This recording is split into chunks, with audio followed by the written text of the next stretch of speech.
बिस्मिल्लाहिर्रहमानिर्रहीम। अस्सलामुअलैकुम my dear students. रब्बे ज़िदनी इल्मा। माय डियर स्टूडेंट्स, आज हम एक बहुत इंटरेस्टिंग और इम्पॉर्टेंट टॉपिक पढ़ रहे हैं डीएनए रिकॉम्बिनेंट टेक्नोलॉजी का, और ये उसकी डेफिनेटली एक बहुत इंपॉर्टेंट एप्लीकेशन है और टॉपिक का नाम है जीन थेरेपी। जीन थेरेपी से हमारे पास क्या मुराद है, हम जीन थेरेपी क्यों करते हैं, जीन थेरेपी के क्या क्या एडवांटेजेस हैं, और अगर हम जीन थेरेपी करने में कामयाब होते हैं तो उस पर्टिकुलर केस में हमारा सक्सेस रेट क्या है। इन सारी बातों को समझने के लिए we have to go to the white board. So let's move to the white board. Yes my dear students, chapter number 23, lecture हम पढ़ रहे हैं 14। इंट्रोड्यूस कर चुका हूं आप लोगों को topic, that is called as the gene therapy.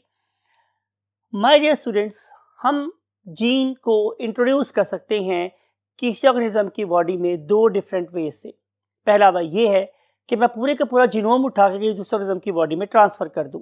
For example, हम क्या करते हैं कि हम ऑर्गन ट्रांसप्लांट करते हैं, या हम लोग बोन मैरो ट्रांसप्लांटेशन कर रहे हैं। डेफिनेटली हम पूरे का पूरा जीनोम एक डोनर की बॉडी से उठा के उस रेसिपिएंट की बॉडी में डाल रहे हैं।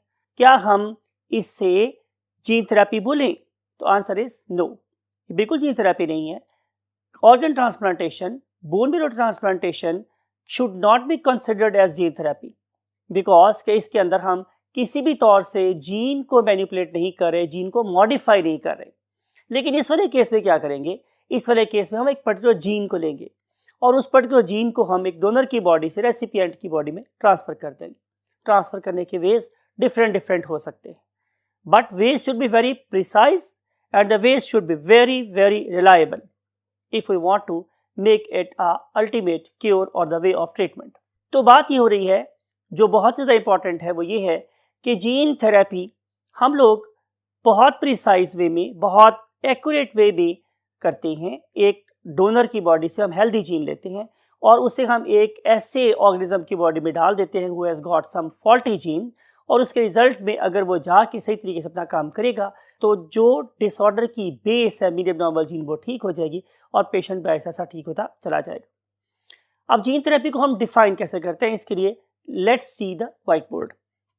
Gene therapy is a precise, it is important word precise. ये मेरे पास एक बहुत ही ज्यादा प्रिसाइज मेथड है, precise method of inserting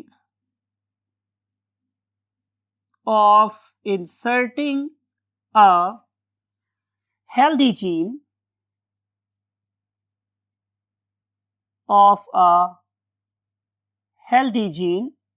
in a human cell, in a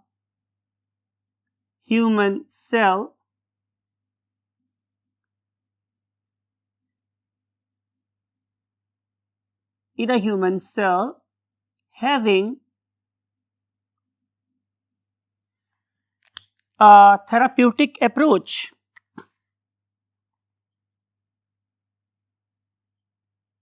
Having a therapeutic approach to have a cure. Right. हम लोगों ने basically कोई ऐसा प्रिसाइज मेथड ढूंढना है, तलाश करना है कि जिसके ज़रिए से हम एक जीन इंसर्ट कर सकते हैं। कौन सा वाला? हेल्दी वाला। अब जिन्हें जीन इंसर्ट करना है, याद रखो, वो पूरे का पूरा जीन भी हो सकता है, वो जीन का एक पीस भी हो सकता है, वो एक सिंपल न्यूक्लिक एसिड मॉडिफिकेशन भी हो सकती है। तो हम यहाँ पे हेल्दी जीन को 3 डिफरेंट लेवल पे जाके स्टडी कर सकते हैं, और जाहिर है उसे हम कहाँ प्लेस करेंगे? एक ह्यूमन सेल्स में। ये सारा काम करने की लॉजिक क्या है? लॉजिक सिर्फ और सिर्फ ये है कि हम एक थेराप्यूटिक अप्रोच रखते हैं। थेराप्यूटिक अप्रोच का मतलब ये है कि इस पर्टिकुलर एक्टिविटी के बाद उस ऑर्गेनिज्म को क्योर मिलना चाहिए।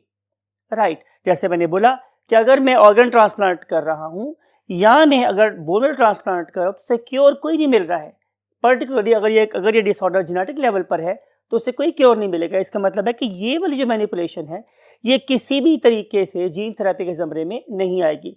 जीन थेरेपी में हम पर्टिकुलर जीन को ही इंसर्ट करेंगे ह्यूमन सेल के अंदर। हमारे पास जीन को इंसर्ट करने के दो डिफरेंट वेज होते हैं। एक को हम लोग बोलते हैं एक्स वीवो। पहला मेथड मेरे पास स्टूडेंट्स क्या है, एक्स वीवो। इसका क्या मतलब होता है? एक्स वीवो का मतलब होता है स्टूडेंट्स आउटसाइड द बॉडी, यानी कि मैं इस पर्टिकुलर जीन को इंसर्ट कर रहा हूं एक ऐसे सेल में जिसे मैंने ह्यूमन बॉडी से बाहर निकाल लिया है। अगर मैं ह्यूमन बॉडी में से सेल्स को बाहर निकालता हूं, उन्हें मैनिपुलेट करता हूं, उसे ठीक करता हूं और ठीक करने के बाद दोबारा से इंसान की बॉडी में रिटर्न कर देता हूं, तो ये प्रोसेस कहलाएगा ex vivo. On the other hand मेरे पास दूसरा मेथड है, that is called as in vivo. In vivo case में क्या होगा माय डियर स्टूडेंट्स, कि मैं ऑर्गेनिज्म की बॉडी के अंदर डायरेक्टली किसी व्हीकल के थ्रू, किसी व्हीकल के थ्रू, किसी कैरियर के थ्रू जीन को इंसर्ट करूंगा और वो ह्यूमन बॉडी के अंदर चला जाएगा। अब मैंने ह्यूमन बॉडी में से कुछ भी बाहर नहीं निकाला, बल्कि जीन को इंसान की बॉडी के अंदर डायरेक्टली दाखिल कर लिया है, तो ये प्रोसेस कहलाता है इन वीवो। तो हम दोनों अप्रोचेज यूज करते हैं डिपेंडिंग अपॉन कि किस किस्म का डिसऑर्डर होता है। ठीक है, इस पर्टिकुलर मेथड को सबसे पहले 1980 में इस्तेमाल करना शुरू किया गया, लेकिन जाहिर है जब हम मेथड को स्टार्ट करते हैं तो राइट फ्रॉम द बिगनिंग हमें उसमें कामयाबी ऑब्टेन नहीं होती। तो जो पहली सबसे कामयाब जो एप्लीकेशन थी, it was after 9 years of the day and night work. तो 1989 में फिर हम लोग सबसे पहली चीज़ में कामयाब हुए कि हम एक जीन को इंसर्ट करने में और ट्रीट करने में कामयाब हुए। ये जो काम था ये हुआ national institute of health sciences में हुआ था और इसको जो करने वाले साइंटिस्ट का नाम था मार्टिन कैलिन, राइट।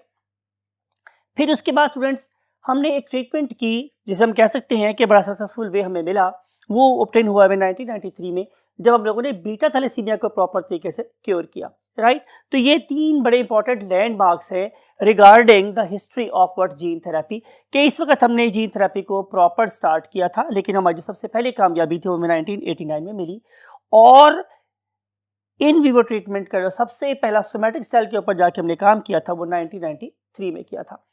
फिर इसके अलावा हम लोगों ने और मेथड इस्तेमाल किया। उस मेथड को इस्तेमाल करने के बाद हम लोगों ने प्रॉपर जो ब्रेन के ट्यूमर सेल्स थे उनको भी इसी जेनेटिक जीन थेरेपी के थ्रू ट्रीट करने में कामयाब हुए। अब देखते हैं यह है कि आप लोगों की बुक में कौन कौन से एग्जाम्पल गिवन हैं।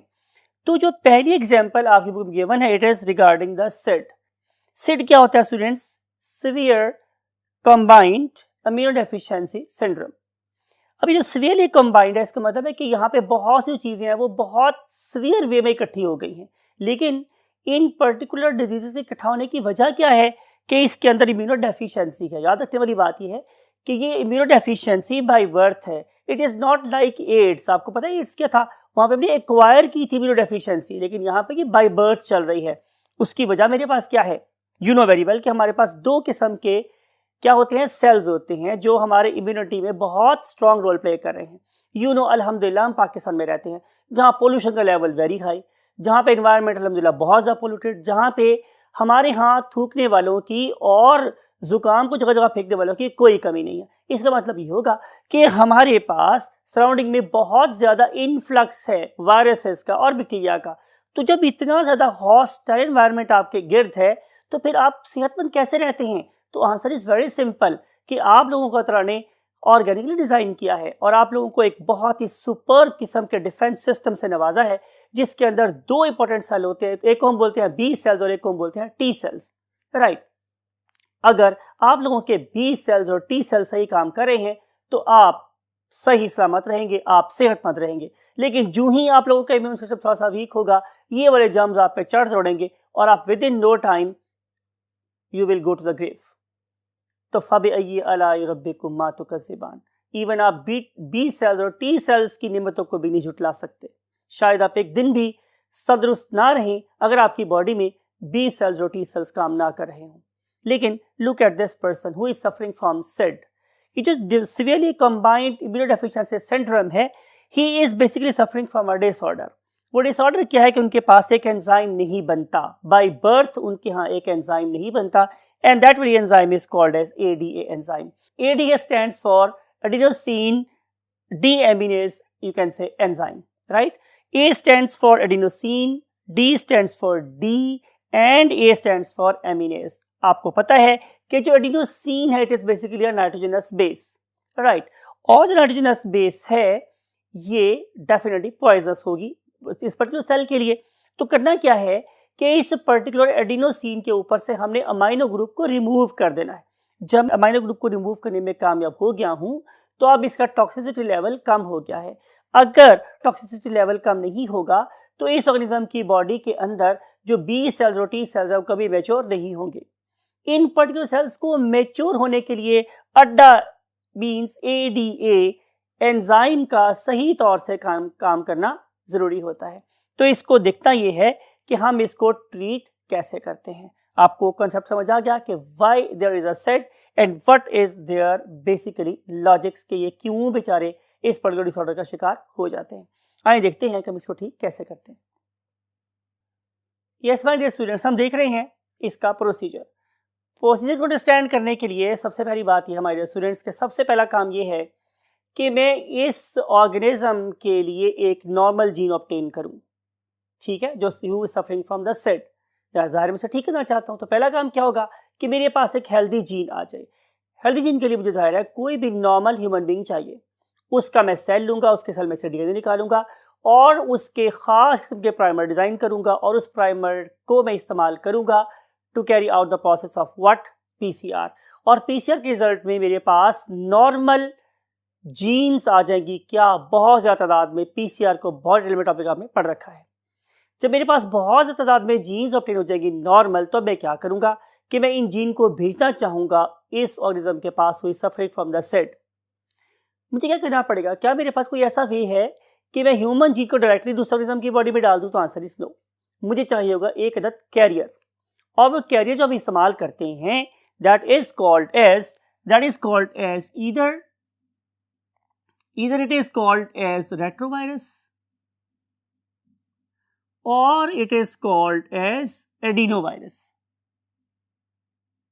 राइट। अब देखना ये है कि हम कौन से केस में कौन सा वायरस इस्तेमाल करेंगे। अगर मैं ये चाहता हूं कि मेरा gene of interest human DNA का पार्ट ना बने तो मैं इस्तेमाल करूंगा retrovirus.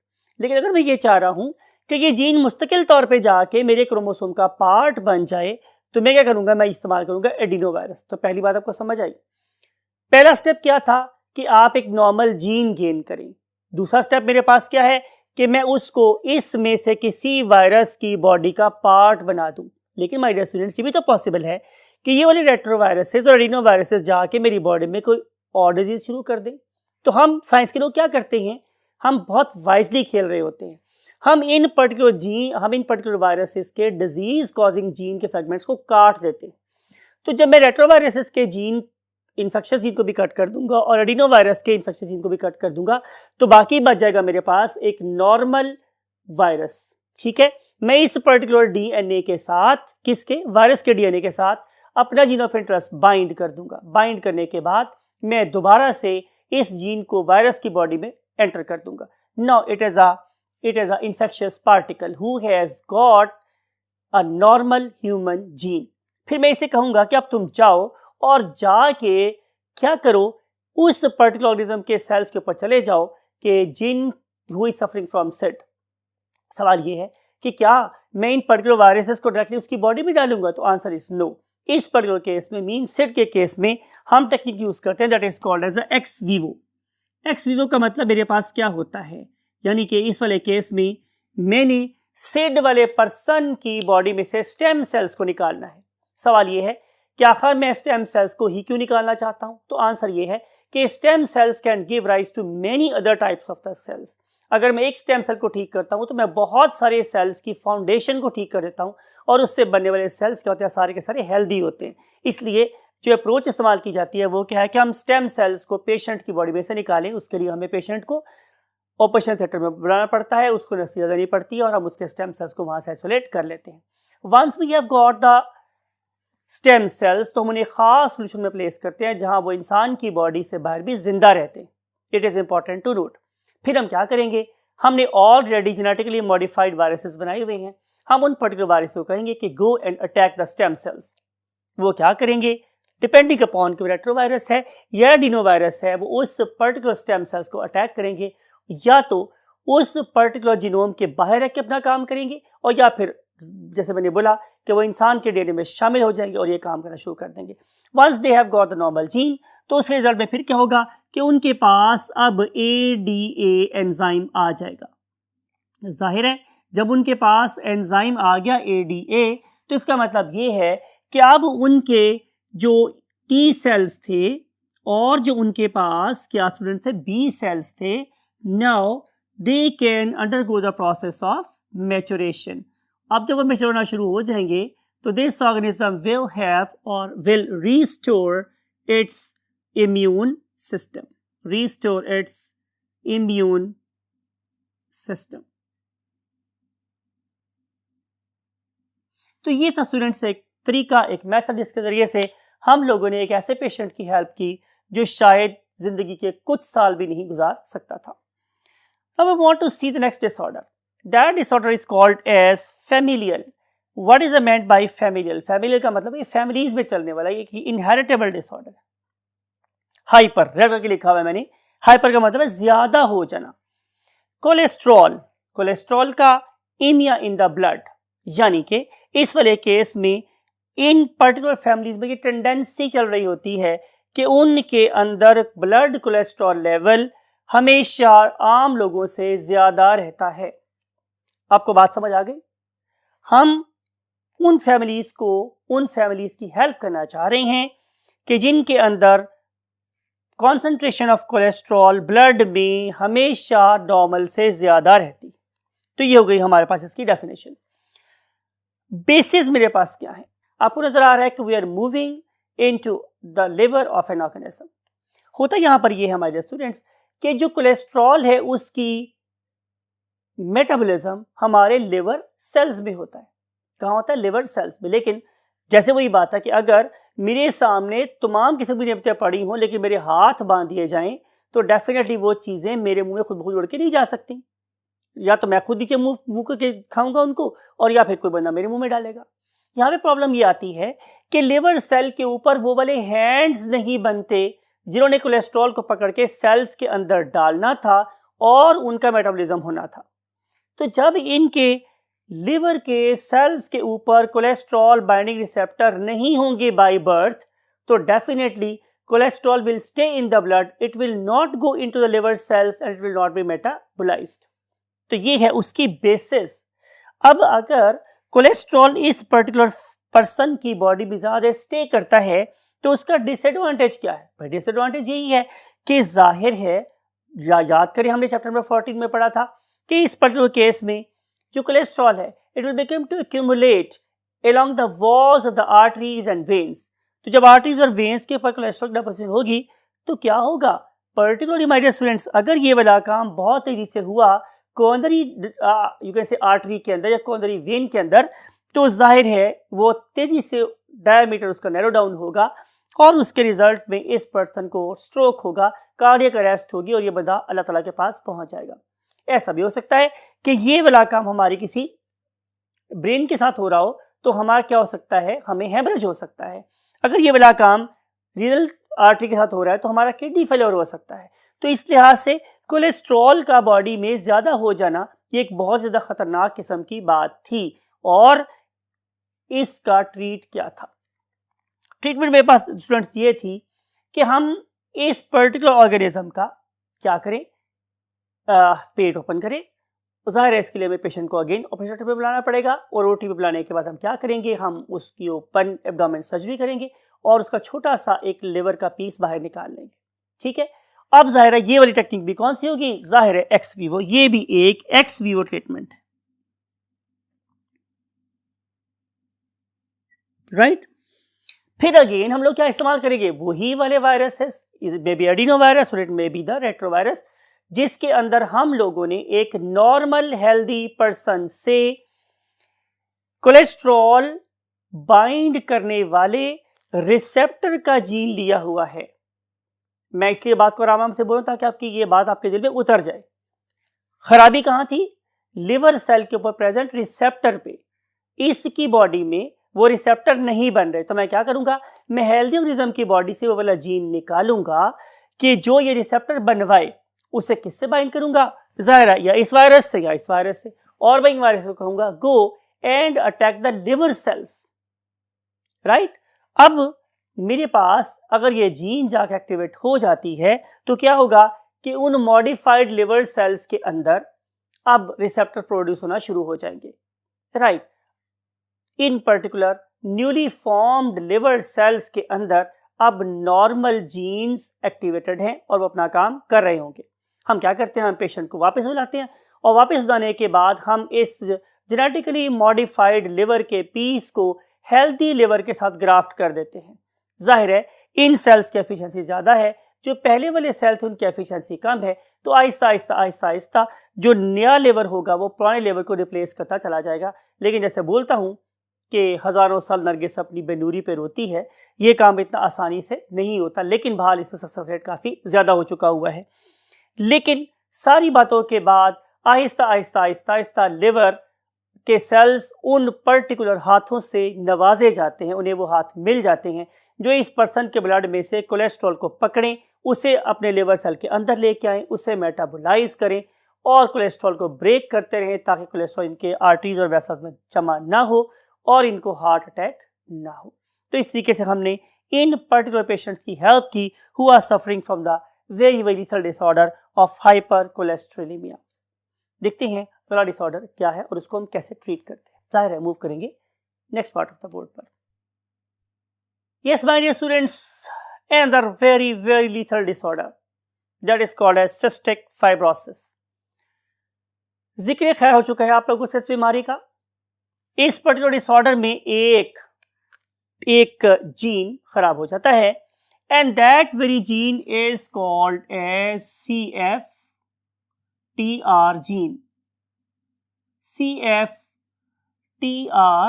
Gene, right. What is meaning of this particular gene? हम क्यों अंडरस्टैंड करना चाह रहे हैं? बिकॉज इसी में तो प्रॉब्लम लाई कर रही है। अगर मैं इसको समझ लूंगा तो जाहिर है शायद मैं प्रॉब्लम को एड्रेस करने में भी कामयाब हो जाऊं। CFTR stands for cystic fibrosis transmembrane receptor gene, right. आपको बात समझ आ गई? Cystic fibrosis transmembrane receptor gene, क्या मतलब होगा इसमें? आपको यहां पे नजर आ रहा है एक अदर ट्रेकिया और इस पर्टिकुलर ट्रेकिया के अंदर सर्टेन सेल्स हैं जो प्रोड्यूस कर रही हैं एक बहुत ही इंपॉर्टेंट, जिसका नाम क्या है? Mucus, right. ये म्यूकस प्रोड्यूस होता रहता है कि हमारे सीलिया इस पर्टिकुलर म्यूकस को एंटी ग्रेविटेशनल वे में, मीन ऑपोजिट वे में स्वाइप करके ऊपर भेजते रहते हैं और जब हम ऐसे करते हैं, राइट, तो ये वाला म्यूकस फिर हमारे डाइजेस्टिव ट्रैक्ट में चला जाता है। This particular mucus is very important because कि इसके अंदर हमारे रेस्पिरेटरी ट्रैक में शामिल होने वाले डिफरेंट किस्म के पार्टिकल ट्रैप हो जाते हैं और फिर हम उसको अपने GIT में लेके उसको डिस्ट्रॉय कर देते हैं। फिर बोलूँगा, हम पाकिस्तान में रहते हैं जहाँ पोल्यूशन लेवल बहुत ज़्यादा हाई है। वो पोल्यूशन ऑर्गेनिज्मल भी हो सकती है, वो केमिकल भी हो सकती है। तो ये वाली म्यूकस हमारी एक बहुत बड़ी ब्लेसिंग है, एक फर्स्ट और सेकंड लाइन ऑफ डिफेंस है, राइट। इसका बनना रहमत खुदाबंदी है। फिर हम क्या करेंगे कि इसका दूसरा रुख देखेंगे। समटाइम ऐसे होता है कि ये म्यूकस डाइल्यूट नहीं हो पाती, ये म्यूकस यहां से वाइप ऑफ नहीं हो पाती, उसकी वजह को भी बताएंगे। लेकिन पहले इसको देखें हो क्या रहा है। अगर ये म्यूकस यहां से नहीं निकल रही हमारे स्टूडेंट्स, तो आहिस्ता आहिस्ता आहिस्ता आहिस्ता आपके जो ट्रेकिया, आपका ब्रोंकाई, आपके ब्रोंक्यूल्स, सब ब्रोंक्यूल्स, इन सब का डायमीटर आहिस्ता आहिस्ता नैरो हो जाता है। इस ऑर्गेनिज्म को सांस लेने में बहुत दिक्कत पेश आती है और इवेंचुअली ये वाला पर्सन एस्फिक्सियल डेथ का शिकार हो सकता है। When ever I use a term asphyxia, इसका मतलब है दम घुटने की बीमारी, तो इसकी डेथ हो सकती है। तो क्या मेरे पास कोई ऐसा टूल है जिसमें मैं इन ऑर्गेनिजम्स की सांसों को रिलैक्स कर सकता हूँ? तो आंसर ये है कि आपको बेसिकली CFTR को ही मॉडिफाई करना है, बिकॉज कि इन पर्टिकुलर केसेस में ट्रेकिया के ऊपर पाए जाने वाले mucus cells, they basically do not export out chloride ions, और अगर क्लोराइड आयन बाहर एक्सपोर्ट नहीं होते तो फिर उस पर्टिकुलर म्यूकस के अंदर एसिड प्रोड्यूस नहीं होता। वो जो एसिड है वो बेसिकली इस म्यूकस को डाइल्यूट रखता है।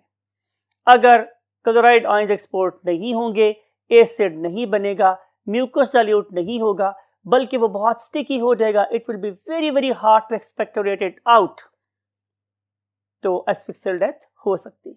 तो करना क्या है, हमें एक ऐसे खिलौने से खेलना है कि जिसकी मदद से हम इन पर्टिकुलर ऑर्गेनिज्म के इन पर्टिकुलर सेल्स के अंदर क्लोराइड आयंस वाले जीन को भेज सकते हो। अगर क्लोराइड आयन एक्सपोर्ट करने वाला ट्रांस मेम्ब्रेन रिसेप्टर प्रोड्यूस हो गया तो इन ऑर्गेनिज्म की सांसें ठीक हो जाएंगी। देखते हैं कि हम ये काम कैसे करते हैं। फर्स्ट ऑफ ऑल मैंने लिखा था स्टूडेंट्स, डेफिनेशन तो बता दिया है मैंने, एक ऐसा डिसऑर्डर है कि जिसके अंदर ऑर्गेनिज्म की बॉडी में क्लोराइड आयंस एक्सपोर्ट आउट नहीं होते और म्यूकस बहुत थिक हो जाता है एंड हार्ट एक्सपेक्टोरेट आउट होता है और सांस लेने में प्रॉब्लम हो जाती है। अब हम देखते हैं कि इसको हम ठीक करने का मेथड कौन सा यूज कर रहे हैं। तो आंसर इज इन वीवो। इस वक्त हम लोग ऑर्गेनिज्म की बॉडी में से कुछ नहीं निकाल रहे हैं बल्कि ऑर्गेनिज्म की बॉडी में डाल रहे हैं, तो इसलिए हम बोलेंगे इसे in vivo method. In vivo method. इसके लिए हम करते क्या हैं, इसके लिए हमारे स्टूडेंट्स हम बनाते हैं बहुत ही स्पेशल वे से बहुत ही स्पेशल किस्म के लिपिड्स के बॉल्स, जिन्हें हम लोग नाम देते हैं लिपोसोम्स। क्या बनाते हैं हम उन्हें? Liposomes. Once we have got these particular balls of lipids known as liposomes, तो अब हम क्या करेंगे कि हम इन लिपोसोम्स के ऊपर कोट करेंगे वो वाला जीन जो बेसिकली CFTR का नॉर्मल जीन है, राइट? जाहिर है इन पर्टिकुलर जीन्स को अगर मैं देखूंगा तो they are basically coded with definitive viruses, तो वायरसेस में लिखा दिए ये वाले वायरसेस अगर सक्सेसफुली जाके, अगर मैंने वर्ड यूज की, अगर सक्सेसफुली जाके मेरे ट्रेकिया के सर्टन सेल्स के अंदर चला गया तो फिर क्या होगा?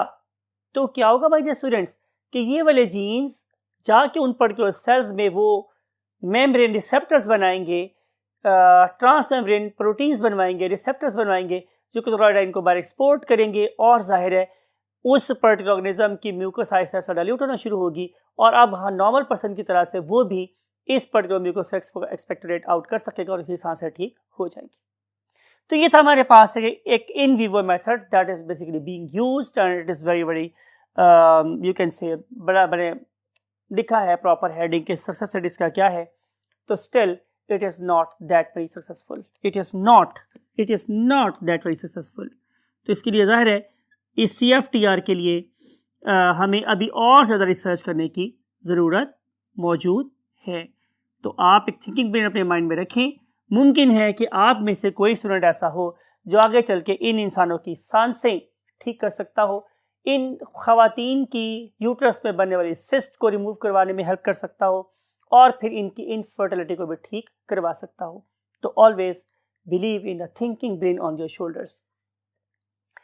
नेक्स्ट वाली disorder is called as a cancer. अब हम देखते हैं कि कैंसर बेसिकली होता क्या है।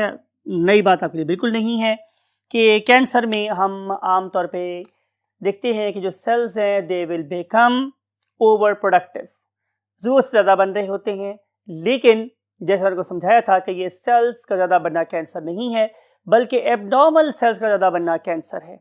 तो uncontrolled proliferation of undifferentiated or dedifferentiated cells is basically called as a cancer। तो कैंसर को अगर हम ट्रीट करने की बात करें तो हमारे पास डिफरेंट वेज हैं। यू नो कि हम बाज़-औक़ात ऑर्गन की सर्जरी कर देते हैं, उस पर्टिकुलर ट्यूमर को वहाँ से एक्साइज करके रिमूव कर देते हैं। लेकिन आपको पता है कि अगर ख़ास तौर पे कैंसर मेरे पास मेलिग्नेंट टाइप का है, बहुत दफ़ा समझाया आपको, मेलिग्नेंट का मतलब है जड़ों वाला है। अगर खुदा ना खास्ता कैंसर जड़ों वाला है तो अगर इसका छोटा सा फ्रेगमेंट भी मेरी बॉडी में रह गया तो फिर ये क्या करेगा कि ये प्रोलिफरेट करना शुरू कर देगा और दोबारा से ट्यूमर ग्रो कर जाएगा। और ऐसा भी हो सकता है कि ये ट्यूमर ऑलरेडी क्या हो गया है, ये मेटास्टेटिक हो गया है, इस वजह से कैंसर जगह पर भी स्टार्ट हो सकता है। तो हमारे पास फिर और वे क्या बचता है कि हम सर्जरी के बाद एक काम और करें, और वो काम क्या कहलाता है? वो कहलाता है केमोथेरेपी। वो काम क्या होता है? केमोथेरेपी। अब जो केमोथेरेपी है ये एक ट्रीटमेंट है जिसमें हम सर्टन किस्म के केमिकल्स को यूज़ करते हैं जो जाके हमारी ख्वाहिश यही होती है कि वो स्पेसिफिक सेल्स को अफेक्ट करे। लेकिन जाहिर है आप जब भी कोई केमिकल अपनी बॉडी में इंट्रोड्यूस करते हो तो उसके रिजल्ट में जो हमारे नॉर्मल सेल्स हैं वो भी रिस्पॉन्स शो कर रहे होते हैं। अब होता ये है कि जब हम केमोथेरेपी के लिए डोज सेलेक्ट करते हैं तो यूजुअली हम पेशेंट के वेट और टॉलरेंस के लिहाज से काम कर रहे होते हैं, लेकिन सेंसिटिविटी और tolerance it varies from patient to patient. तो क्या होता है कि बहुत से पेशेंट हमें नजर ऐसे नजर आते हैं जो बहुत ज़्यादा सेंसिटिव होते हैं, तो जो हम डोज बढ़ाते हैं तो उनके ऊपर फ़ायदा कम और नुकसान ज़्यादा होना शुरू हो जाता है। तो फिर क्या किया जाए? प्रॉब्लम को समझ आ गई ना कि intolerance to chemotherapy in certain patients, intolerance to chemotherapy in certain patients, ये बेसिकली हमारी प्रॉब्लम है। तो फिर सोल्यूशन मेरे पास क्या है कि मैं कोई ऐसा जीन इंसर्ट करूं इन पर्टिकुलर पेशेंट्स के अंदर जो इन पर्टिकुलर पेशेंट्स की केमोथेरेपी टॉलरेंस को बढ़ा दे। और उस पर्पस के लिए डेफिनेटली हम अगेन जो मेथड इस्तेमाल कर रहे हैं वो इन वीवो मेथड ही है। इस वाले केस में भी हम वायरसेस इस्तेमाल करते हैं और केमोथेरेपी टॉलरेंस जो जीन्स हैं वो हम भेजेंगे जो हमारे सेल्स की मेम्ब्रेन्स को मॉडिफाई करेंगे और उनकी जो सेंसिटिविटी है टू केमोथेरेपी वो कम हो जाएगी। और एज अ रिजल्ट एडवांटेज मुझे क्या हासिल होगा कि अगर मैं अब केमोथेरेपी की डोज बढ़ा भी दूंगा तो ये पेशेंट्स ज़्यादा नुकसान में नहीं जाएंगे बल्कि ज़्यादा फ़ायदे में रहेंगे और आहिस्ता आहिस्ता ये कैंसर उनकी बॉडी में से ख़त्म हो जाएगा। बिकॉज के केमोथेरेपी में मैं हमेशा बोलता हूँ कि हमारी ख्वाहिश होती है कि मैं ऐसे केमिकल इंसर्ट करूँ जो सेलेक्टिवली जाके कैंसर सेल्स को बाइंड करें और उन्हें ही ज़्यादा तेज़ी से किल करें। लेकिन ज़रूरी है कि उसके लिए पेशेंट के अंदर केमोथेरेपी की टॉलरेंस या बर्दाश्त होनी चाहिए। देखते हैं आगे क्या हो रहा है। इसके लिए मूव करेंगे last part of the board पर। Yes, my dear students, next disease is called as coronary angioplasty. अब कोरोनरी एंजियोप्लास्टी क्या होती है? आप लोग पढ़े लिखे बच्चे हैं, सबसे पहली बात आप समझ गए हैं कि हम एक ऐसी ब्लड वेसल की बात कर रहे हैं that pertains to heart. Coronary, आपको याद है coronary artery, coronary vein, right, supplying blood to the heart muscles and draining blood from the heart muscles, दोनों की बात हो रही है। समटाइम इसके अंदर क्या होती है, ऑब्स्ट्रक्शन आ जाती है, कोलेस्ट्रॉल लेवल बढ़ गया, हमने बहुत ज़्यादा खाया पिया।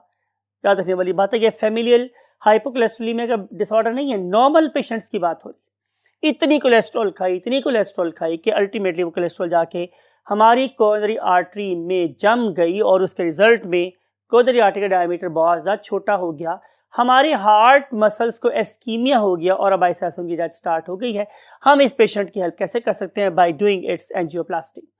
और एंजियोप्लास्टी के लिए हम करते क्या हैं कि हम लुक एट दिस, इस ऑर्गेनिज्म की बॉडी में किसी पर्टिकुलर वेन को क्या करते हैं, पंक्चर करते हैं और पंक्चर करने के बाद हम एक कैथेटर डालते हैं और वो जो कैथेटर होता है ये मूव करता है through the blood vessels. Look at this animation, नजर आ रही है आप लोगों को, ये मूव करता है और इवेंचुअली जाके हम देखते हैं कि किस पर्टिकुलर पॉइंट पे ऑब्स्ट्रक्शन है। वहां पे ये ऑटोमेटेड डिवाइस क्या करेगी कि उस पर्टिकुलर ऑब्स्ट्रक्शन को डिसॉल्व करेगी और सक करके बाहर निकाल देगी, राइट।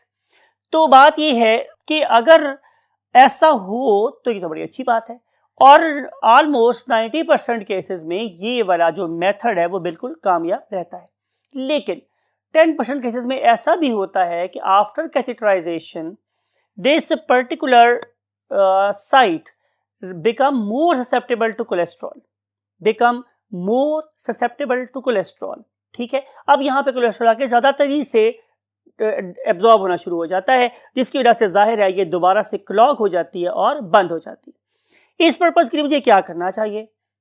जाहिर है मुझे इस पर्टिकुलर एरिया के सेल्स को मॉडिफाई करना है ताकि वो क्या करे, यहाँ पे कोलेस्ट्रॉल को दोबारा से एब्जॉर्ब ना होने दे या अटैच ना होने दे। उस पर्पज़ के लिए हम लोग क्या करते हैं, हम अगेन यही कैथेटर इस्तेमाल करते हैं। इसके ऊपर हम एक बैलून चढ़ाते हैं और ये जो बैलून होता है ये कोटेड होता है with genes that will make this particular cells less susceptible to the cholesterol.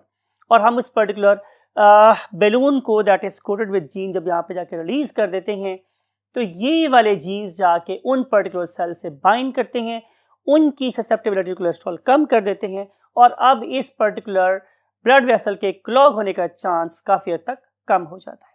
सो इस तरीके से हम कोरोनरी एंजियोप्लास्टी में भी हम लोग क्या करते हैं, जीन थेरेपी की मदद से लोगों की हेल्प कर रहे होते हैं। Again it is an in vivo method, ये भी मेरे पास क्या है, एक इन विवो मेथड है, राइट।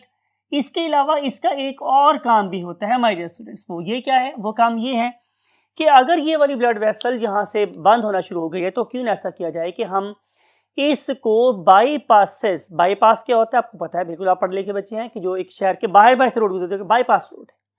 यानी इसका मतलब अगर मैं इस पर्टिकुलर जगह पे बार ऑब्स्टेकल को फेस कर रहा हूं तो क्यों ना ऐसा करूं कि मैं यहाँ पे एक ग्रोथ प्रोलिफरेशन जीन्स का कोड भी कर सकता हूं। यहाँ पे अगर मैं ऐसा करने में कामयाब हो जाता हूं तो उसके रिजल्ट में यहाँ पे लेटरली मतलब उस पर्टिकुलर ब्लड वेसल के साइडों पे और बहुत सी ब्लड कैपिलरीज बन जाती हैं जो इस पर्टिकुलर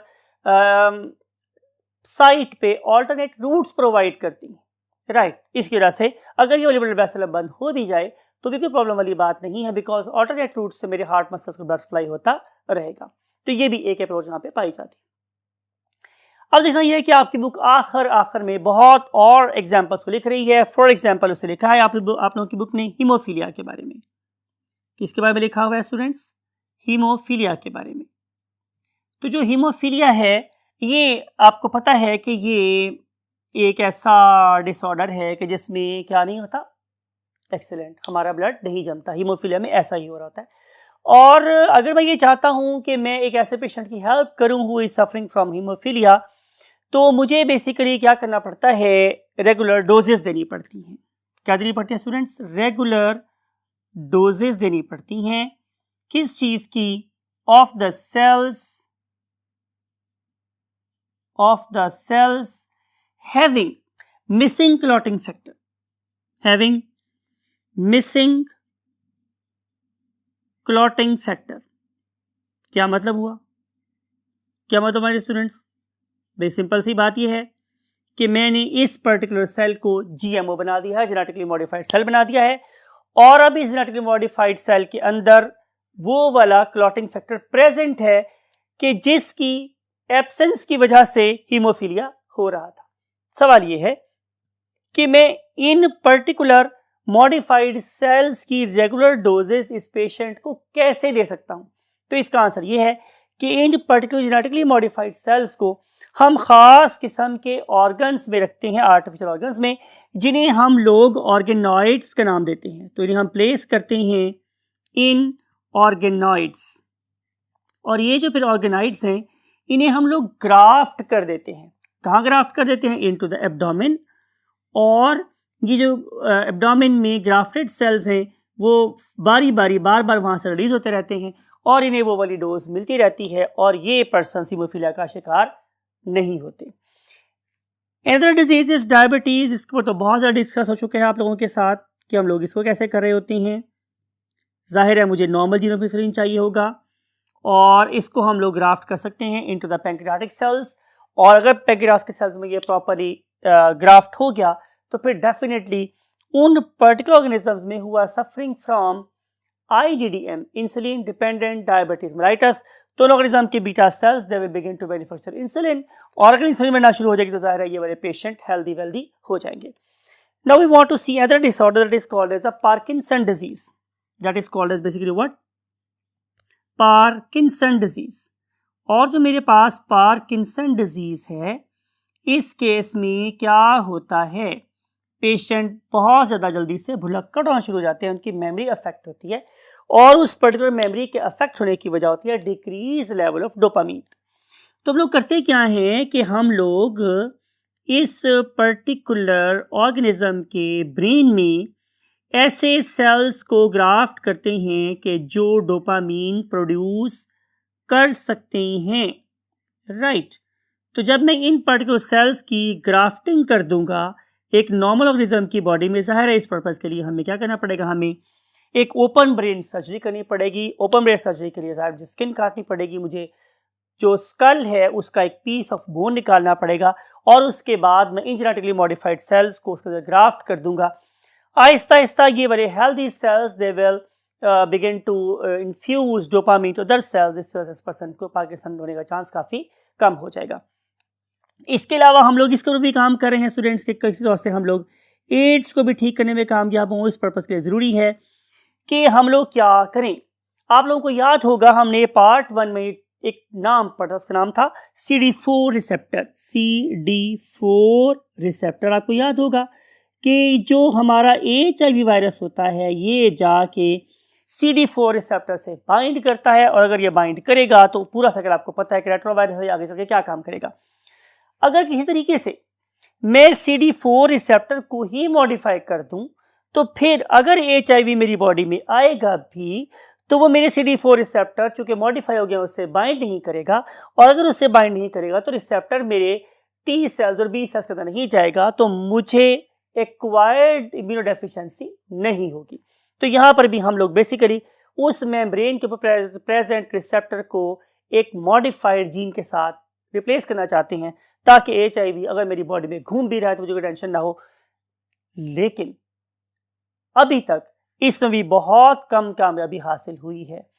इस पर्टिकुलर केस में भी वाहिद इलाज क्या है? परहेज। So have a pious life. With this दुआ एंड एडवाइस कि आप इन तमाम बीमारियों से महफूज रहें, और हमेशा इस नसीहत के साथ कि अपने वालिदैन का बहुत ख्याल रखें, और जब नमाज पढ़ें अपने वालिदैन के साथ साथ हमें भी दुआ में ज़रूर याद रखिएगा। आई वॉन्ट टू से यू अल्लाह हाफ़िज़।